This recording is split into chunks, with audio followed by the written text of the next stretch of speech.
L'Éternel est ma force et mon bouclier. En lui mon cœur se confie, et je suis secouru, mon cœur est dans la joie, et je le loue par mon chant. Psaume chapitre 28, verset 7. 10 phrases que Dieu oublie dans vos prières.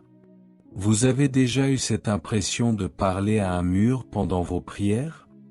Vous demandez, vous suppliez, et la seule réponse, c'est le silence.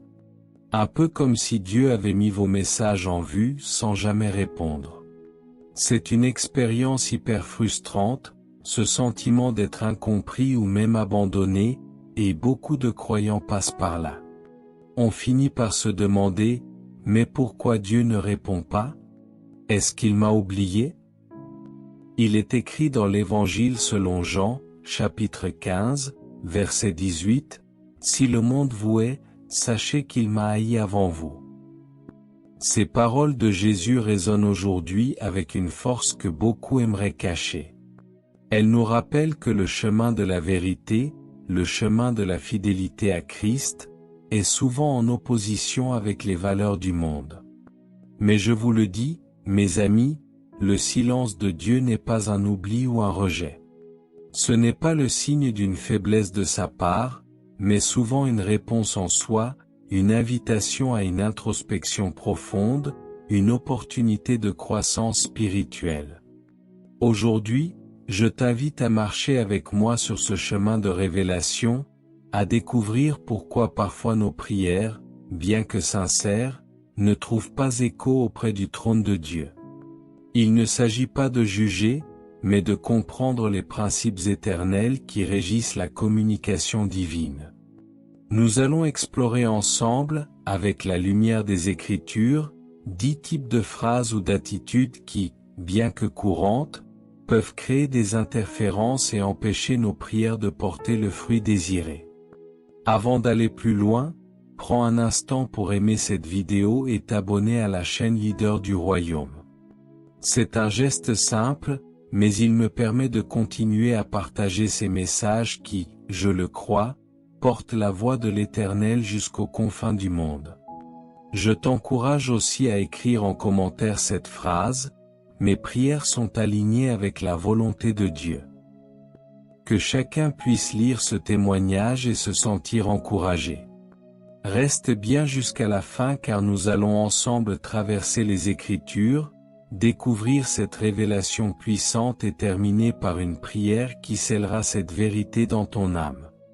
Que le Saint-Esprit ouvre ton esprit et affermisse ton cœur.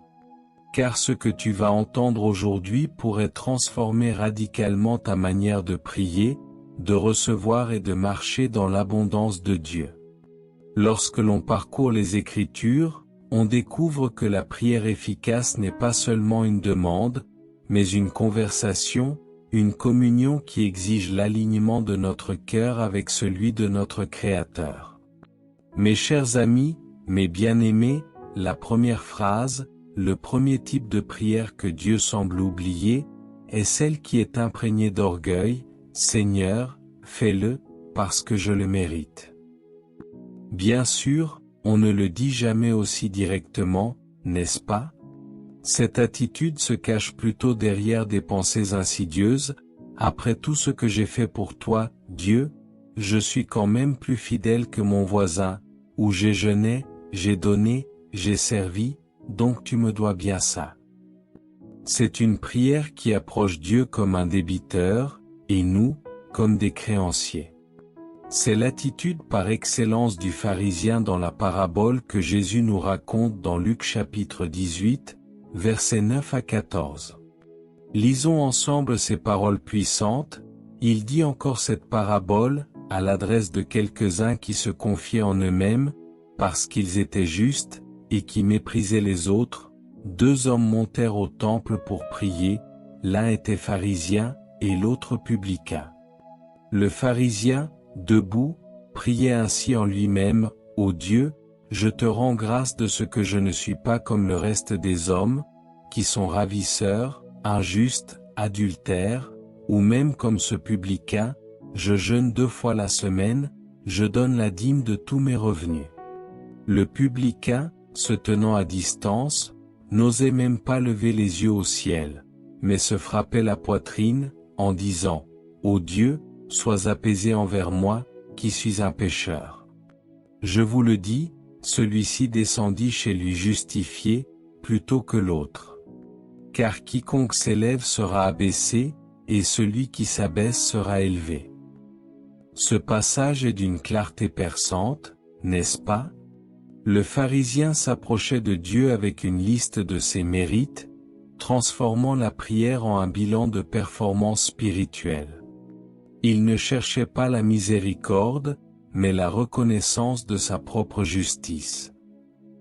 Il n'a pas reçu d'exaucement car son cœur était rempli d'orgueil et de jugement envers les autres. Sa prière était, en fait, une auto-justification. L'orgueil, mes amis, est un véritable mur qui bloque l'accès à la grâce de Dieu. Il nous fait croire que la relation avec Dieu est une transaction, un salaire que Dieu nous verse pour nos bonnes actions. Mais la grâce, c'est tout le contraire. C'est un cadeau immérité, une faveur divine que nous ne pouvons jamais gagner, peu importe nos efforts. Daniel chapitre 4, versets 28 à 33, le roi Nebuchadnezzar, se pavanant sur son palais, déclare, « N'est-ce pas la Babylone la grande, que j'ai bâtie, par la puissance de ma force et pour la gloire de ma majesté ?» À peine ces mots furent-ils sortis de sa bouche qu'une voix du ciel l'avertit que le royaume lui était retiré. Il fut chassé du milieu des hommes, mangea de l'herbe comme les bœufs et son corps fut trempé de la rosée du ciel, jusqu'à ce qu'il reconnaisse que le Très-Haut domine sur le règne des hommes. L'orgueil de Nebuchadnezzar était si immense qu'il a attribué la grandeur de son empire à sa propre force et majesté, oubliant que c'est Dieu qui donne la puissance et établit les rois. Sa prière de gloire personnelle, si l'on peut l'appeler ainsi, a été oubliée par Dieu, remplacée par un jugement sévère visant à lui enseigner l'humilité. Ce n'est que lorsqu'il a élevé ses yeux vers le ciel et reconnu la souveraineté de Dieu que sa raison lui est revenue et son royaume lui a été rendu. Alors, comment on inverse la tendance? En s'approchant de Dieu, non pas sur la base de nos prétendus mérites, mais sur celle de sa miséricorde infinie et de sa grâce abondante. On remplace le « je le mérite » par un honnête et humble « Seigneur, je ne le mérite pas, mais j'ai une confiance totale en ta grâce et en ta bonté. » C'est dans l'humilité que Dieu nous rejoint, qu'il écoute attentivement et qu'il nous élève. Jacques chapitre 4, verset 6 déclare, « Dieu résiste aux orgueilleux, mais il donne sa grâce aux humbles. » La prière exaucée commence toujours par un cœur humble devant le Tout-Puissant. Mes chers amis, cette première révélation est cruciale. Ne manquez pas les 9 autres vérités qui vont transformer votre vie de prière. Restez avec moi, et n'oubliez pas, abonnez-vous à cette chaîne, activez la cloche de notification pour ne rien manquer de ces vérités qui vous éclairent, et partagez ce message avec tous ceux qui cherchent à améliorer leur relation avec Dieu. Mes chers amis, nous arrivons à la deuxième phrase, le deuxième type de prière que Dieu semble oublier, « Seigneur, change les autres, c'est eux le problème, pas moi. » Oh, que de fois cette prière a-t-elle résonné dans les cœurs. Seigneur, change mon patron, il est infernal. Change mon conjoint, on ne se comprend plus. Change mes voisins, ils font trop de bruit. On a tous fait ce genre de prière un jour, n'est-ce pas? On voit les défauts des autres en haute définition, et on demande à Dieu de les retoucher, de les adapter à nos désirs, de les rendre plus acceptables pour nous. Mais dans cette approche, nous oublions une étape essentielle, celle de nous regarder d'abord dans le miroir de la parole de Dieu. Ces prières rejettent toute la faute sur les autres et nous donnent un brevet de perfection imaginaire. C'est l'antithèse de l'humilité que nous avons abordée. Jésus nous a prévenus avec cette image tellement parlante dans Matthieu chapitre 7, versets 3 à 5, Pourquoi vois-tu la paille qui est dans l'œil de ton frère, et tu n'aperçois pas la poutre qui est dans ton œil? Ou comment peux-tu dire à ton frère, laisse-moi ôter une paille de ton œil, toi qui as une poutre dans le tien? Hypocrite, ôte premièrement la poutre de ton œil, et alors tu verras comment ôter la paille de l'œil de ton frère. Jésus ne pouvait pas être plus clair, mes amis. Avant de demander à Dieu de changer les autres, le premier réflexe, la première prière devrait être « Seigneur, montre-moi ma part de responsabilité là-dedans. Change d'abord mon cœur. Donne-moi tes yeux pour voir la situation, ta patience pour supporter et ton amour pour pardonner. » Ces prières d'accusation sont oubliées par Dieu non pas par malveillance, mais parce qu'elles ne nous placent pas dans la position juste devant lui. Dieu est un Dieu de transformation qui commence par l'intérieur. Il est plus désireux de transformer nos cœurs que de simplement manipuler les circonstances extérieures pour notre confort égoïste. Psaume chapitre 51, versets 12 à 14.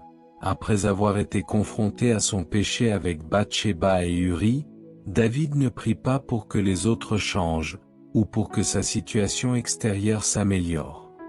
Il prie, ô Dieu, crée en moi un cœur pur, renouvelle en moi un esprit bien disposé. Ne me rejette pas loin de ta face, ne me retire pas ton esprit saint. Rends-moi la joie de ton salut, et qu'un esprit de bonne volonté me soutienne. David, un homme selon le cœur de Dieu, a compris la leçon fondamentale. Face à un problème grave, il n'a pas accusé Bathsheba, ni les circonstances. Il a regardé en lui-même et a demandé à Dieu de le changer lui. Sa prière n'était pas « change ma situation » mais « change mon cœur ». C'est cette prière d'humilité et de repentance personnelle qui a été entendue par Dieu et qui a conduit à sa restauration. Quand notre cœur change, notre perception des autres change avec, et très souvent, leur comportement envers nous est positivement influencé. La prière la plus puissante n'est pas celle qui demande à Dieu de changer le monde autour de nous, c'est celle qui lui donne la permission de nous changer, nous, de l'intérieur. Alors, mes amis, avant de pointer le doigt vers l'extérieur dans votre prière, pointez-le vers votre propre cœur. Demandez à Dieu de révéler ce qui doit être purifié en vous. 1 Pierre chapitre 5, verset 5 nous exhorte, « Revêtez-vous d'humilité à l'égard les uns des autres, car Dieu résiste aux orgueilleux, mais il donne sa grâce aux humbles. » Un cœur transformé par Dieu a la capacité de transformer le monde autour de lui. Mes chers amis, ne manquez pas les révélations suivantes qui vont transformer votre vie de prière. Restez avec moi, et n'oubliez pas, abonnez-vous à cette chaîne, activez la cloche de notification pour ne rien manquer de ces vérités qui vous éclairent, et partagez ce message avec tous ceux qui cherchent à améliorer leur relation avec Dieu. Mes chers amis, la troisième phrase, le troisième type de prière que Dieu semble oublier, est cette demande impatiente qui révèle un manque de confiance en son calendrier divin, « Seigneur, donne-le-moi, et tout de suite. » Nous vivons dans la société de l'immédiat, n'est-ce pas?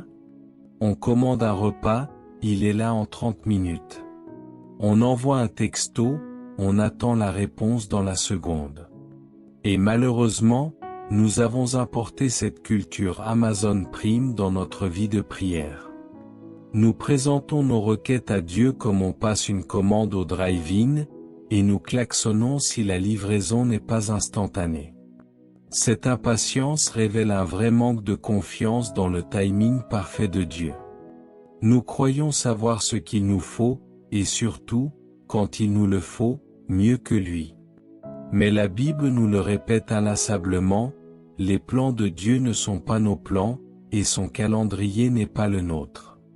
Le psaume chapitre 27, verset 14 nous dit avec force, « Espère en l'Éternel. Prends courage, et que ton cœur s'affermisse. Espère en l'Éternel. » Et Ésaïe chapitre 55, versets 8 à 9 ajoute, « Car mes pensées ne sont pas vos pensées, et vos voix ne sont pas mes voix, dit l'Éternel.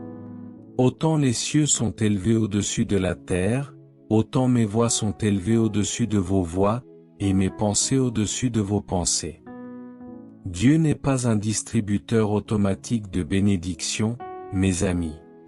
C'est un Père souverain et sage qui connaît le moment parfait pour toute chose. Parfois, son nom est une protection contre un danger que nous ne voyons pas. Parfois, son attend est une préparation pour quelque chose de tellement plus grand que ce que nous avions imaginé. Il veut développer notre patience, notre persévérance, notre caractère, avant de nous confier la pleine mesure de sa bénédiction. Une prière impatiente est souvent oubliée parce qu'elle cherche à précipiter un processus divin essentiel pour notre croissance et pour la pleine manifestation de la volonté de Dieu. Genèse chapitre 18, versets 10 à 15, Dieu promet un fils à Abraham et Sarah alors qu'ils sont très âgés. Sarah rit de l'incrédulité. Genèse chapitre 21, versets 1 à 5. L'Éternel visita Sarah comme il l'avait dit, et l'Éternel accomplit pour Sarah ce qu'il avait promis. Sarah devint enceinte, et enfanta un fils à Abraham dans sa vieillesse. Abraham et Sarah ont dû attendre des décennies pour la réalisation de la promesse de Dieu d'un héritier. Leur foi a été testée par l'impatience et même le doute, mais Dieu, dans sa sagesse parfaite, a exaucé sa promesse en son temps, le temps parfait. L'attente n'était pas un oubli de Dieu, mais une période de maturation pour Abraham, qui est devenu le père de la foi. Leur prière pour un enfant a été exaucée, non pas tout de suite, mais au moment fixé, prouvant que la patience et la confiance dans le timing de Dieu sont essentielles. Dieu voulait non seulement leur donner un fils, mais faire d'Abraham le modèle de la foi pour des générations. La solution, mes amis? Transformer notre demande impatiente en prière de confiance. Au lieu de « donne-moi ça, maintenant », nous apprenons à dire avec humilité et foi, « Seigneur, je te confie ce désir. Je crois que tu agiras au meilleur moment et de la meilleure façon. Apprends-moi à être patient et à te faire confiance, car ton plan est toujours parfait. » Hébreux chapitre 10, verset 36 nous rappelle, « Car vous avez besoin de persévérance, afin qu'après avoir accompli la volonté de Dieu, vous obteniez ce qui vous est promis. » Votre persévérance dans l'attente est une preuve de votre foi et un catalyseur pour la manifestation. Mes chers amis, le temps de Dieu est divin. Restez connectés pour la suite de ces vérités qui vous élèvent. N'oubliez pas, abonnez-vous à cette chaîne, activez la cloche de notification pour ne rien manquer de ces révélations qui changent la vie, et partagez ce message avec tous ceux qui veulent comprendre les voies de Dieu. Mes chers amis, nous en venons à la 4e phrase, le 4e type de prière que Dieu oublie, « Seigneur, donne-moi de quoi satisfaire mes plaisirs. » C'est une prière qui est 100% centrée sur le moi, dépourvue de considération pour la gloire de Dieu ou le bien-être des autres. Je veux cette voiture de luxe pour impressionner mes voisins. Je veux cette promotion pour flatter mon ego. Je veux gagner au loto pour vivre la belle vie sans souci. L'apôtre Jacques aborde ce sujet sans détour dans Jacques chapitre 4, versets 2 à 3. Lisons attentivement, « Vous convoitez, et vous ne possédez pas, vous êtes meurtriers et envieux, et vous ne pouvez rien obtenir, vous avez des querelles et des luttes. Vous ne possédez pas, parce que vous ne demandez pas.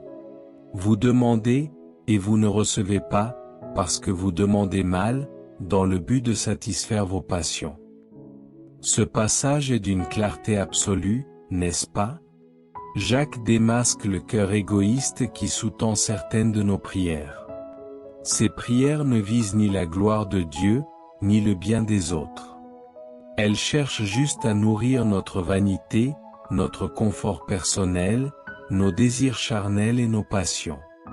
Dieu n'est absolument pas contre notre bonheur ou notre prospérité, loin de là. Mais il filtre nos demandes avec le prisme de son amour parfait et de sa sagesse infinie. Il ne nous donnera jamais quelque chose qui pourrait abîmer notre âme, nous éloigner de lui, nous corrompre, ou nous rendre esclaves de nos propres désirs, même si sur le coup, cela nous paraît génial et désirable. Une prière égoïste est oubliée car elle contredit le cœur même de Dieu, qui est amour, service et don. Nombre chapitre 11, versets 4 à 6, le peuple d'Israël se lasse de la manne et désire la viande, les concombres, les melons, les poireaux, les oignons et les eaux d'Égypte. Nombre chapitre 11, versets 31 à 34, l'Éternel envoie des cailles en très grande quantité, mais pendant que la viande est encore entre leurs dents, la colère de l'Éternel s'alluma contre le peuple, et l'Éternel frappa le peuple d'une très grande plaie. Ici, le peuple d'Israël a prié, ou plutôt s'est plaint, pour la satisfaction de leurs passions charnelles et de leurs désirs égoïstes. Dieu les nourrissait miraculeusement avec la manne, mais ils désiraient la bonne chair d'Égypte. Dieu leur a donné ce qu'ils ont demandé, mais ce n'était pas une bénédiction, car leur cœur n'était pas aligné avec la gratitude et la soumission. Leur prière égoïste a été exaucée d'une manière qui a révélé la conséquence de désirs mal placés, menant à une grande affliction. Dieu regarde le cœur derrière la demande.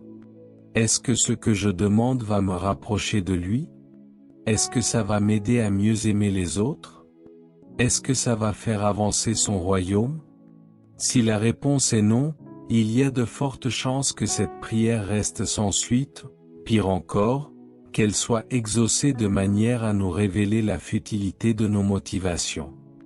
La clé, c'est d'être honnête sur nos motivations.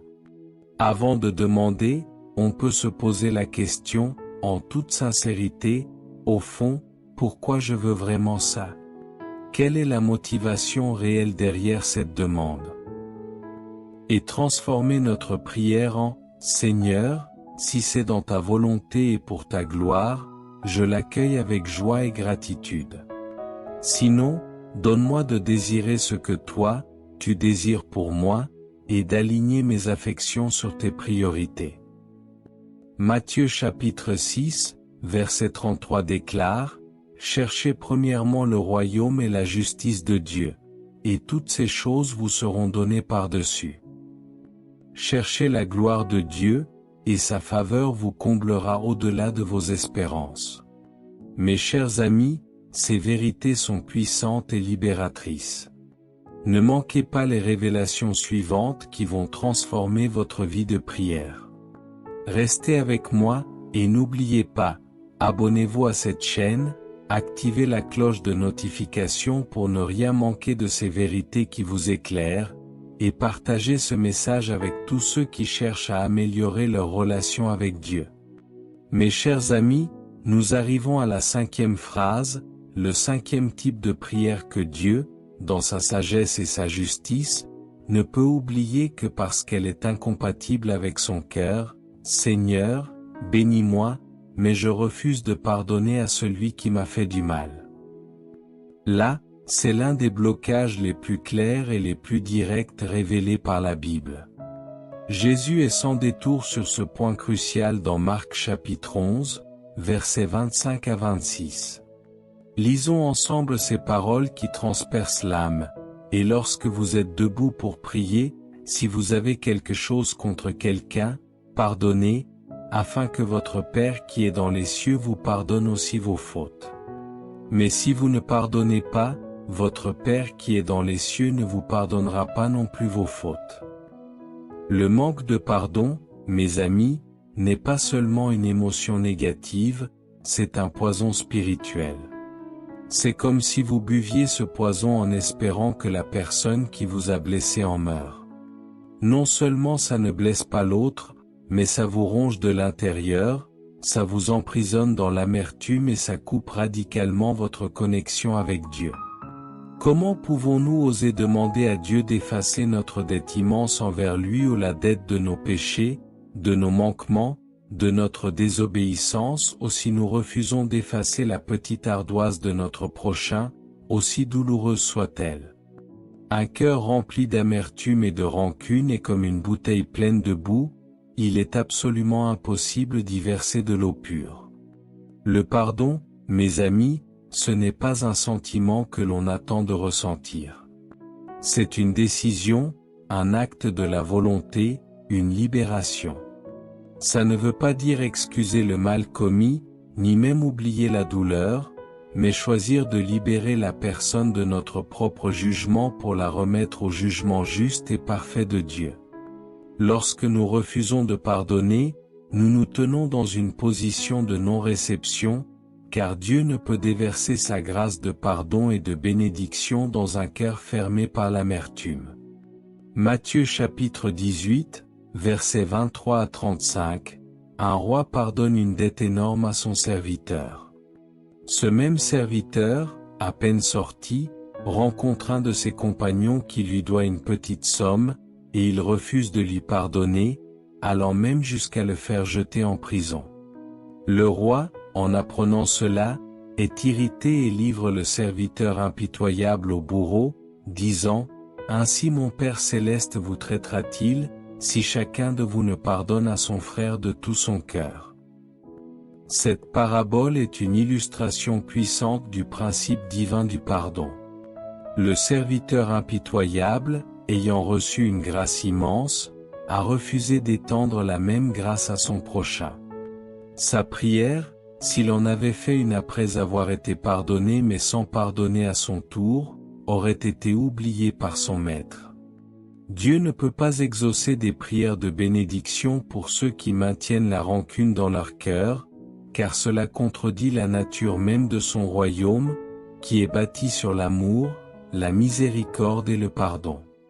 Le pardon est la clé qui libère non seulement l'autre, mais aussi et surtout, vous-même, et ouvre les vannes de la bénédiction divine dans votre vie.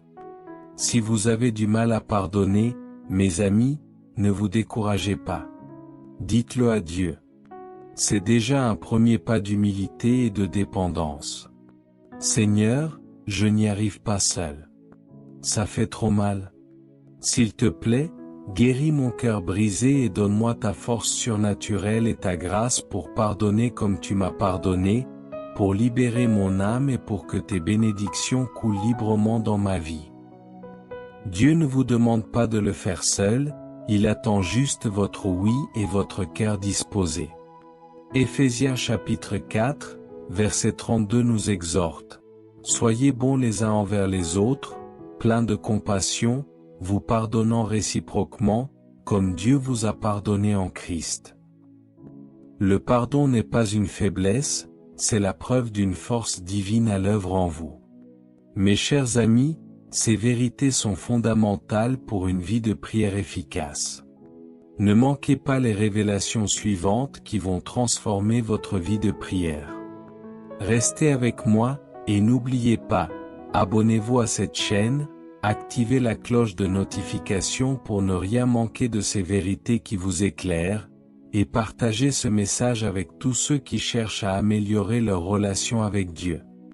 Mes chers amis, la 6e phrase, le 6e type de prière que Dieu ne peut oublier que par amour pour nous, est celle où nous demandons la bénédiction tout en persistant dans la désobéissance volontaire. Seigneur, bénis-moi, même si je continue de vivre comme ça te déplaît. Le livre des Proverbes, chapitre 28, est d'une clarté redoutable à ce sujet. Lisons ensemble le Proverbe chapitre 28, verset 9, « Si quelqu'un détourne l'oreille pour ne pas écouter la loi, sa prière même est une abomination. » Cette parole est forte, n'est-ce pas? Elle décrit quelqu'un qui veut les cadeaux de Dieu sans suivre son mode d'emploi. C'est vouloir le fruit sans prendre soin de l'arbre. C'est demander à Dieu d'approuver et de bénir un chemin qui est en opposition directe avec sa volonté révélée dans sa parole. La prière, mes amis, n'est pas une formule magique qui fonctionne peu importe notre style de vie. C'est le fruit d'une relation vivante et d'une communion basée sur l'amour, la confiance et l'obéissance. Si nous choisissons de vivre volontairement et consciemment dans quelque chose que nous savons être contraire à la volonté de Dieu, nous créons nous-mêmes une distance, une barrière entre notre cœur et le sien.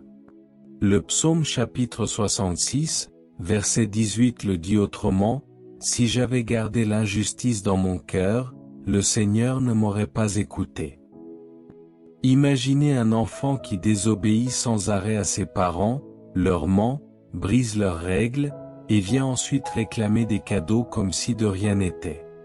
La relation de confiance est brisée. Ce n'est pas une punition arbitraire de la part de Dieu, c'est la conséquence logique de nos choix. Dieu est amour, mais il est aussi justice et sainteté.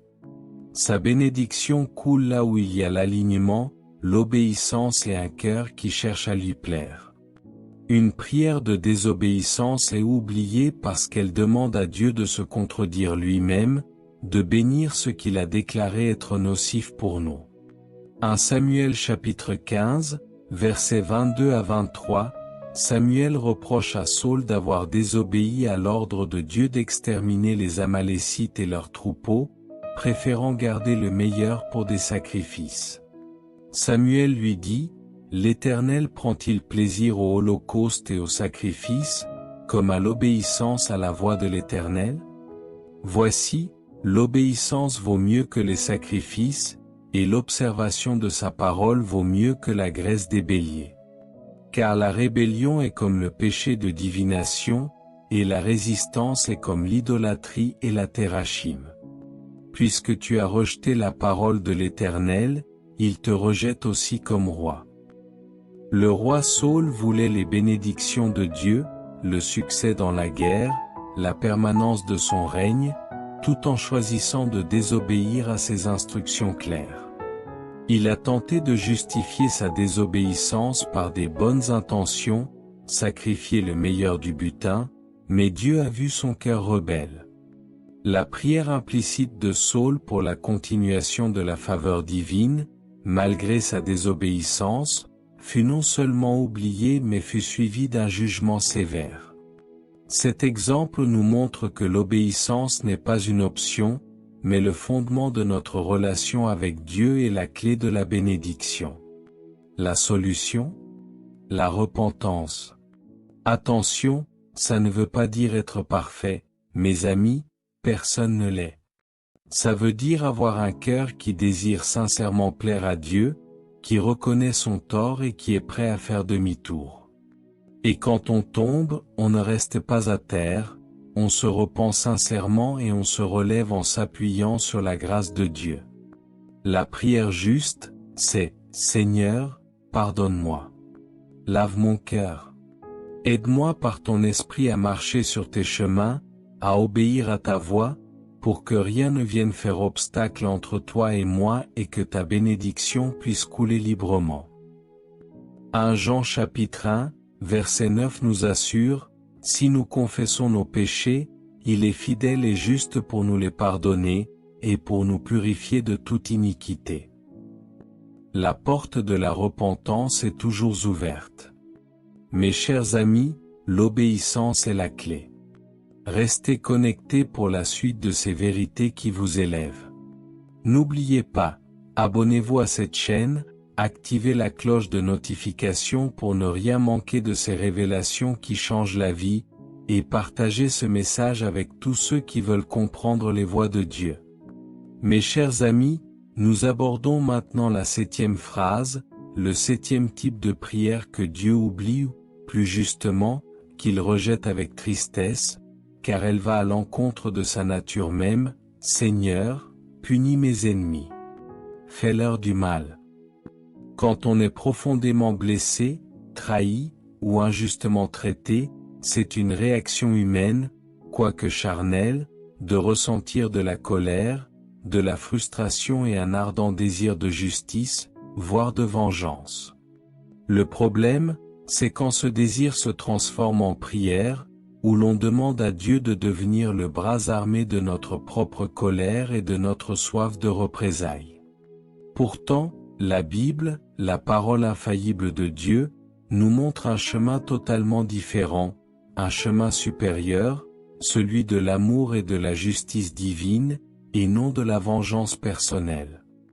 Dans Romains chapitre 12, versets 19 à 21, l'apôtre Paul écrit sous l'inspiration divine, « Ne vous vengez point vous-même, bien-aimés, mais laissez agir la colère de Dieu. Car il est écrit, « À moi la vengeance, à moi la rétribution, dit le Seigneur. » Si donc ton ennemi a faim, donne-lui à manger, s'il a soif, donne-lui à boire, car en agissant ainsi, ce sont des charbons ardents que tu amasseras sur sa tête. Ne te laisse pas vaincre par le mal, mais surmonte le mal par le bien. Ce passage est une fondation puissante pour comprendre le cœur de Dieu concernant la vengeance. Dieu seul est un juge parfait et juste. Notre rôle n'est pas de dicter la sentence ou de prononcer l'anathème sur ceux qui nous ont fait du tort, mais de lui remettre le dossier, de lui confier la situation en toute confiance. Demander à Dieu de maudire quelqu'un ou de lui faire du mal, c'est lui demander d'agir contre sa propre nature divine d'amour, de miséricorde et de grâce. Jésus lui-même, dans Matthieu chapitre 5, versets 43 à 44, a établi le standard le plus élevé. Vous avez appris qu'il a été dit, tu aimeras ton prochain, et tu haïras ton ennemi. Mais moi, je vous dis, aimez vos ennemis, bénissez ceux qui vous maudissent, faites du bien à ceux qui vous haïssent, et priez pour ceux qui vous maltraitent et qui vous persécutent. Une prière de vengeance est oubliée car elle va à l'encontre du caractère de Christ que nous sommes appelés à incarner. 1 Samuel chapitre 24, versets 1 à 7. David a l'opportunité de tuer le roi Saul, son persécuteur, dans une grotte alors que Saul est vulnérable. Mais David refuse de lever la main sur loin de l'Éternel, disant, « Que l'Éternel me garde de faire une telle chose à mon Seigneur, loin de l'Éternel, de porter ma main sur lui. Car il est loin de l'Éternel. » David avait toutes les raisons humaines de se venger de Saul, qui le traquait sans relâche pour le tuer. Mais David a refusé de prendre la vengeance en ses propres mains. Il a compris que la vengeance appartient à Dieu. Son abstinence de vengeance, son choix de la miséricorde au lieu de la justice personnelle, a non seulement honoré Dieu, mais a aussi démontré la grandeur de son caractère et a ouvert la voie à la bénédiction future de son règne. La prière de David n'était pas pour le mal de Saul, mais pour la justice de Dieu et sa propre préservation. La non-vengeance a déverrouillé la faveur divine dans sa vie. Alors, mes amis, comment prie-t-on quand on nous a fait du tort? Au lieu d'une prière de vengeance, nous pouvons faire une prière de justice divine et de guérison personnelle. Seigneur, je te remets cette situation et cette personne qui m'a blessé. Fais justice, car tu es un Dieu juste et droit. Guéris ma blessure, Seigneur, et donne-moi ta force de pardonner comme tu m'as pardonné, pour libérer mon âme et pour que tes bénédictions coulent librement dans ma vie. Et pour mon ennemi, je prie que ta lumière touche son cœur, le conduise à la repentance et à la vérité, et que ta grâce puisse le transformer. C'est une prière difficile à prononcer, c'est sûr, mais elle libère une puissance surnaturelle dans votre vie, elle libère votre cœur de l'amertume et elle honore Dieu au plus haut point. Matthieu chapitre 6, versets 14 à 15 nous le rappelle, « Si vous pardonnez aux hommes leurs offenses, votre Père céleste vous pardonnera aussi, mais si vous ne pardonnez pas aux hommes, votre Père ne vous pardonnera pas non plus vos offenses. » Mes chers amis, apprenez à pardonner. Restez connectés pour la suite de ces vérités qui vous élèvent. N'oubliez pas, abonnez-vous à cette chaîne, activez la cloche de notification pour ne rien manquer de ces révélations qui changent la vie, et partagez ce message avec tous ceux qui veulent comprendre les voies de Dieu. Mes chers amis, nous voilà à la 8e phrase, le 8e type de prière que Dieu, dans son désir de communion profonde, semble oublier. Seigneur, voici ma liste de courses. Amen. Pour beaucoup d'entre nous, la prière est devenue un monologue. Nous arrivons devant Dieu, nous déroulons notre liste de courses. Nos besoins, nos envies, nos problèmes urgents, nos doléances. Nous déballons tout, disons un Amen rapide, et nous nous en allons, sans jamais prendre le temps de nous taire, d'écouter, et d'attendre une réponse de sa part. Mais la prière, mes amis, c'est avant tout une conversation, une communion intime avec le Créateur de l'univers. Dans toute relation saine, il y a un temps pour parler et un temps pour écouter. Imaginez une amitié où vous seriez le seul à parler tout le temps, sans jamais laisser l'autre s'exprimer. Cette amitié ne durerait pas longtemps, n'est-ce pas? Dieu, notre Père aimant, veut nous parler. Il désire nous guider, nous consoler, nous révéler des choses cachées, nous donner des stratégies pour nos défis. Mais il ne nous forcera jamais à l'écouter. Il respecte notre libre arbitre. Dans le bruit assourdissant de nos vies modernes, le silence peut faire peur, il peut sembler vide ou improductif. Pourtant, c'est souvent dans le calme, dans l'attente silencieuse devant Dieu, que nous entendons le murmure doux et léger dont parle la Bible. 1 Rois chapitre 19, verset 12 nous le révèle lorsque Dieu parle à Élie non pas dans le vent fort, ni dans le tremblement de terre, ni dans le feu, mais après le feu, dans un murmure doux et léger. Une prière sans écoute est oubliée non pas parce que Dieu est indifférent, mais parce que nous ne nous plaçons pas en position de réception. Nous faisons une émission, mais nous ne nous branchons pas sur la fréquence de réception. Dieu est toujours prêt à parler, mais sommes-nous prêts à l'écouter? L'écoute est un acte d'humilité et de foi, reconnaissant que Dieu a quelque chose de précieux à nous dire, au-delà de nos requêtes. C'est dans le silence que notre esprit peut percevoir la direction divine, la paix qui surpasse toute intelligence, ou une nouvelle perspective sur nos problèmes. Luc chapitre 10, versets 38 à 42, Jésus est reçu dans la maison de Marthe. Marthe est absorbée par les multiples tâches du service, tandis que Marie, s'étant assise aux pieds du Seigneur, écoutait sa parole. Jésus dit à Marthe, « Marthe, Marthe, tu t'inquiètes et tu t'agites pour beaucoup de choses, mais une seule chose est nécessaire. Marie a choisi la bonne part, qui ne lui sera point ôtée. » Marthe était dans l'action, dans le faire pour Dieu, peut-être même dans une forme de prière liste de courses par ses soucis. Mais Marie, elle, a choisi l'écoute, le silence réceptif aux pieds du Maître. Sa prière n'était pas un monologue, mais une communion. Jésus a validé la bonne part de Marie, soulignant l'importance d'écouter sa parole. Cette écoute n'est pas un oubli de nos besoins, mais le moyen par excellence de recevoir la sagesse, la direction et la force nécessaires pour affronter nos défis. La prière qui plaît à Dieu et qui est pleinement exaucée est celle où nous sommes non seulement des demandeurs, mais aussi des auditeurs attentifs à sa voix. La solution est simple, mais elle demande un peu de discipline et de transformation de nos habitudes de prière. Intégrer des temps de silence intentionnels dans nos moments de prière. Après avoir parlé à Dieu de nos cœurs, on prend juste quelques minutes pour rester là, le cœur ouvert, l'esprit en attente, et on peut simplement dire, « Seigneur, maintenant, je t'écoute. Parle à mon esprit, à mon cœur. Révèle-moi ce que tu veux que je sache. » C'est dans ce silence rempli de foi que la prière devient une vraie communion, une source de vie et de direction divine. Psaume chapitre 46, verset 11 nous dit, « Arrêtez, et sachez que je suis Dieu. » C'est en s'arrêtant que nous pouvons l'entendre. Mes chers amis, apprenez à écouter. Restez connectés pour la suite de ces vérités qui vous élèvent.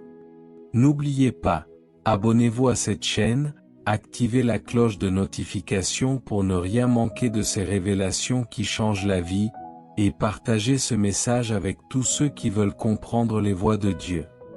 Mes chers amis, nous arrivons maintenant à la 9e phrase, le 9e type de prière que Dieu, dans son désir d'une relation profonde et constante, semble oublier, « Seigneur, j'ai besoin de toi, uniquement quand ça brûle, point. » C'est la prière du pompier ou du service d'urgence. On appelle Dieu qu'en cas de crise majeure, d'incendie dans notre vie. Quand tout va bien, le téléphone de Dieu ne sonne pas. La Bible prend la poussière. Dieu est perçu comme une solution à nos problèmes, plutôt que comme un Père que l'on aime, que l'on honore et avec qui l'on désire passer du temps. Mais Dieu désire une relation constante, une communion de tous les jours, dans les bons comme dans les mauvais moments. Il veut être le centre de notre vie, pas seulement le service de dépannage que l'on contacte en cas d'extrême urgence. L'apôtre Paul nous invite à une vie de prière continue dans 1 Thessaloniciens chapitre 5, versets 17 à 18, « Priez sans cesse. Rendez grâce en toutes choses, car c'est à votre égard la volonté de Dieu en Jésus-Christ. » Ce commandement, prier sans cesse, ne signifie pas réciter des formules toute la journée, mais vivre avec la conscience constante de la présence de Dieu, dans la joie comme dans la peine, dans l'abondance comme dans le besoin. La prière utilitariste est oubliée car elle réduit la relation divine à un simple échange transactionnel, dénué d'amour et de gratitude. Une relation saine ne peut pas reposer uniquement sur les crises. La gratitude est le carburant de la prière.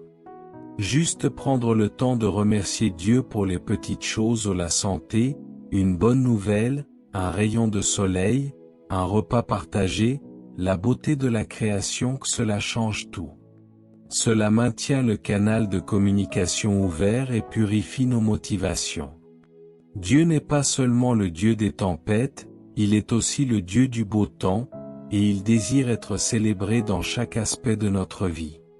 Luc chapitre 17, versets 11 à 19, 10 lépreux rencontrent Jésus et crient, « Jésus, Maître, aie pitié de nous. » Jésus les guérit tous. Mais l'un d'eux, se voyant guéri, revint sur ses pas, glorifiant Dieu à haute voix. Il tomba aux pieds de Jésus, la face contre terre, et lui rendit grâce. C'était un Samaritain. Jésus demanda, « Les 10 n'ont-ils pas été guéris? Et les 9 autres, où sont-ils? Ne s'est-il trouvé que cet étranger pour revenir rendre gloire à Dieu ?» Ces 9 lépreux ont utilisé Jésus comme un service d'urgence. Ils ont crié à lui dans leurs besoins, ont reçu leur bénédiction, puis sont partis sans même un mot de remerciement. Leurs prières, leurs cris pour la guérison, ont été exaucés quant à la guérison physique, mais leur attitude utilitariste les a privés d'une bénédiction plus profonde, la reconnaissance de Jésus et peut-être même d'une relation continue. Seul le Samaritain a démontré une relation authentique, non seulement par la demande mais par la gratitude. Cela montre que Dieu désire une connexion qui va au-delà du simple besoin immédiat. La prière qui touche Dieu ne se limite pas à nos quand ça brûle, mais s'étend à un dialogue constant de louange, de gratitude et de confiance. Si vous vous reconnaissez là-dedans, pas de panique, mes amis. Nous sommes tous passés par là. Mais commencez petit. Prenez l'habitude chaque matin de remercier Dieu pour 3 choses. Racontez-lui vos petites victoires de la journée. Transformez votre prière d'urgence en une conversation continue avec votre Père céleste. Philippiens chapitre 4, verset 6 nous exhorte. Ne vous inquiétez de rien, mais en toute chose faites connaître vos besoins à Dieu par des prières et des supplications, avec des actions de grâce. La gratitude ouvre la porte à une relation plus profonde et à des bénédictions continues. Mes chers amis, apprenez à cultiver la présence de Dieu en tout temps. Restez connectés pour la suite de ces vérités qui vous élèvent. N'oubliez pas, abonnez-vous à cette chaîne, activez la cloche de notification pour ne rien manquer de ces révélations qui changent la vie, et partagez ce message avec tous ceux qui veulent comprendre les voies de Dieu. Mes chers amis, nous voici enfin arrivés à la 10e et peut-être la plus critique des phrases, le 10e type de prière que Dieu oublie. En réalité, elle annule potentiellement toutes les autres. Seigneur, je demande, mais au fond, je ne suis pas sûr que tu puisses ou que tu veuilles le faire. C'est la prière faite juste au cas où, sans réelle conviction, sans une foi ancrée dans la capacité et la volonté de Dieu. La parole de Dieu est sans appel sur ce point. L'Épître aux Hébreux chapitre 11, verset 6 est une vérité fondamentale pour toute personne qui s'approche de Dieu. Or, sans la foi, il est impossible de lui plaire. Car il faut que celui qui s'approche de Dieu croie qu'il existe, et qu'il est le rémunérateur de ceux qui le cherchent. Mes amis, ce verset révèle que la foi n'est pas une option, mais une condition fondamentale pour plaire à Dieu et pour recevoir de lui. La foi est la certitude absolue que Dieu est qui il dit être, et qu'il fera ce qu'il a promis de faire. Lorsque nous prions avec un cœur rempli de doute et d'incrédulité, nous remettons en question la nature même de Dieu, sa puissance, sa bonté, sa fidélité. Jacques va encore plus loin dans Jacques chapitre 1, versets 6 à 7. Mais qu'il demande avec foi, sans douter aucunement, car celui qui doute est semblable au flot de la mer, agité par le vent et poussé de côté et d'autre. Qu'un tel homme ne s'imagine pas qu'il recevra quelque chose du Seigneur. Le doute n'est pas un péché en soi, nous avons tous nos moments de faiblesse et d'incertitude, mais prier en partant du principe que Dieu n'est ni assez bon, ni assez puissant pour exaucer, c'est comme essayer de téléphoner avec un appareil débranché. Le canal de communication est obstrué par l'incrédulité, et la puissance de Dieu ne peut pas y passer.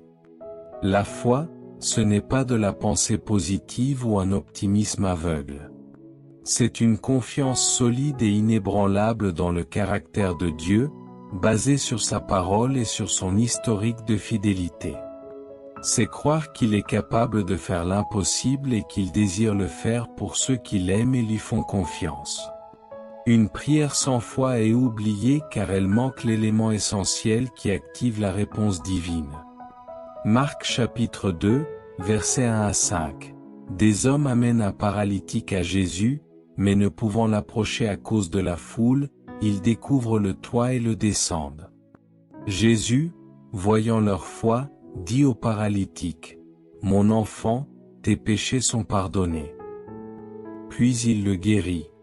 Remarquez bien, mes amis, Jésus n'a pas vu la foi du paralytique lui-même au départ, mais leur foi, la foi collective des porteurs. Cette foi audacieuse, visible par leur action de percer le toit, a été le catalyseur de la guérison et du pardon. Si ces hommes avaient hésité, douté de la capacité ou de la volonté de Jésus, s'ils avaient simplement murmuré une prière du genre au cas où, le paralytique n'aurait jamais été amené à Jésus. Leur foi a créé un chemin pour que la puissance de Dieu se manifeste. Le Seigneur a répondu à la foi manifestée, pas à une simple liste de requêtes sans conviction. Comment faire grandir sa foi, mes amis? En se nourrissant constamment de la parole de Dieu. La Romains chapitre 10, verset 17 déclare, « Ainsi la foi vient de ce qu'on entend, et ce qu'on entend vient de la parole de Christ. » Plus vous connaissez Dieu à travers sa parole, plus votre confiance en lui grandira. Rappelez-vous tout ce qu'il a déjà fait pour vous et pour d'autres dans la Bible. Choisissez de vous accrocher à ses promesses, même quand tout semble dire le contraire. La prière qui touche Dieu n'est pas la plus longue ou la plus belle, mais celle qui vient d'un cœur qui dit, même en tremblant, « Seigneur, je crois. Viens au secours de mon incrédulité. » Marc chapitre 9, verset 24. Mes chers amis, la foi est la clé suprême. Nous avons fait le tour de ces 10 prières que Dieu, dans son amour, met de côté. Restez avec moi pour la conclusion, où nous résumerons ces vérités puissantes et activerons une prière finale. S'il vous plaît, n'oubliez pas, abonnez-vous à cette chaîne, activez la cloche de notification pour ne rien manquer de ces vérités qui vous nourrissent, et partagez ce message avec tous ceux qui veulent une vie d'abondance spirituelle. Voilà, mes chers amis, nous avons fait le tour de ces 10 types de prières que Dieu, dans son amour infini et sa sagesse parfaite, semble parfois oublier. En réalité, elles ne sont pas oubliées, mais plutôt mises de côté, car elles sont teintées d'orgueil, de rancune, d'égoïsme, de désobéissance ou de doute. Elles sont simplement le reflet d'un cœur qui n'est pas encore totalement aligné avec le sien. Loin de nous décourager ou de nous faire culpabiliser, j'espère que cette réflexion vous libère. Qu'elle vous libère de la frustration en y mettant des mots. C'est une invitation pressante et aimante à purifier nos intentions, à chercher une relation plus profonde, plus authentique avec notre Père Céleste. C'est un appel à faire de la prière non plus une simple liste de souhaits ou un monologue, mais un vrai rendez-vous de confiance, un dialogue intime où nous parlons, mais aussi, et surtout, où nous écoutons. N'oubliez jamais que la prière la plus parfaite, la plus puissante, et la plus agréable à Dieu est souvent la plus simple, celle qui vient d'un cœur soumis et confiant, « Père, que ta volonté soit faite, pas la mienne. » Matthieu chapitre 26, verset 39. Quand nous prions ainsi, nous nous plaçons au centre de son plan parfait et de sa faveur illimitée. Quelle est la phrase ou le type de prière qui vous a le plus parlé aujourd'hui? Y a-t-il un domaine où vous vous reconnaissez et où vous désirez la transformation? Partagez votre expérience avec respect et humilité dans les commentaires ci-dessous. Votre témoignage pourra en encourager plus d'un sur ce chemin de croissance. Et si ce moment passé ensemble vous a fait du bien, si ces vérités ont éclairé votre cœur, pensez à laisser un j'aime et à vous abonner à la chaîne Leader du Royaume pour ne pas manquer les prochaines vidéos. Activez la cloche de notification pour être parmi les premiers informés de chaque nouvelle révélation. Que Dieu vous bénisse abondamment, et qu'il rende vos prières de plus en plus vivantes, de plus en plus puissantes, de plus en plus alignées avec son cœur parfait. Amen et Amen. Maintenant, inclinons nos cœurs pour une prière qui scellera ces vérités. Père Céleste, nous te remercions pour ta parole sainte, pour ta vérité qui nous libère, et pour ton amour qui nous corrige. Nous reconnaissons devant toi les faiblesses de nos prières, les moments où l'orgueil, l'égoïsme, la rancune, la désobéissance ou le doute ont obstrué notre communion avec toi. Pardonne-nous, Seigneur, par le sang précieux de Jésus. Purifie nos cœurs et nos intentions. Apprends-nous à prier avec humilité, avec foi inébranlable, avec un cœur reconnaissant, et avec l'amour qui pardonne. Aide-nous à chercher premièrement ton royaume et ta justice. Que nos vies de prière soient transformées, Père, pour que nous puissions non seulement parler, mais aussi écouter ta voix et recevoir tes grandes et merveilleuses bénédictions. Nous déclarons qu'à partir de ce jour, nos prières sont alignées avec ton cœur et ta volonté. Au nom puissant de Jésus, Amen. Que la puissance de cette parole et l'onction du Saint-Esprit vous accompagnent chaque jour, chaque heure, chaque minute de votre vie. N'oubliez jamais, mes amis, vous êtes appelés à la communion, et votre prière a le pouvoir de transformer votre monde. Allez-y et manifestez. C'est votre temps. C'est votre saison. Nous aimerions vous donner l'opportunité de faire de Jésus le Seigneur de votre vie. Si vous voulez naître de nouveau, faites cette prière avec nous.